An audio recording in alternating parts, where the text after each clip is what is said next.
Doctor साहब, ये आप पार्लियामेंट्री अफेयर्स के मिनिस्टर भी हैं। पीपल्स पार्टी ने पार्लियामेंट का बॉयकॉट किया हुआ है। क्या वो जो बॉयकॉट ख़त्म करने के लिए उन्होंने माफ़ी की कंडीशन रखी हुई है, उस पर अभी भी डटे हुए हैं, या आप लोगों की तरफ से कोई माफ़ी मांगी जाएगी? वो कहते हैं कि मरियम साहिबा माफ़ी मांगे।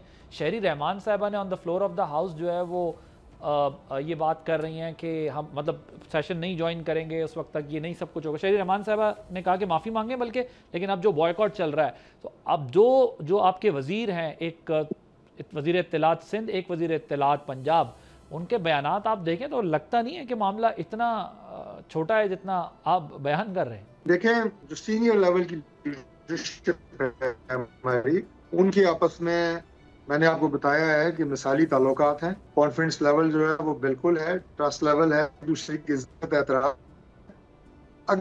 सूबाई सतह के ऊपर वो बयान अगर एक दूसरे के मुतसादिम है या किसी दूसरी बात को पसंद नहीं है, तो मैं इसे एक हल्की फुल्की सियासी मौसीकी कहता होता हूँ।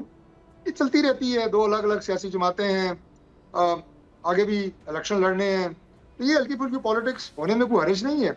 लेकिन जहां तक हमारी सीनियर क़यादत का ताल्लुक है, बिल्कुल एक दूसरे के साथ ऑन बोर्ड हैं, और जिस मकसद के लिए मैंने आपको कहा है कि ये सारे मामला जो हैं ये चल रहे हैं, मकसद के लिए हैं, उसमें अल्लाह ताला के फजल से ना कोई दरार है, ना कोई फासला है और ना आएगा। सब्सक्राइब करें और बेल दबाएं ताकि कोई खबर रह न जाए।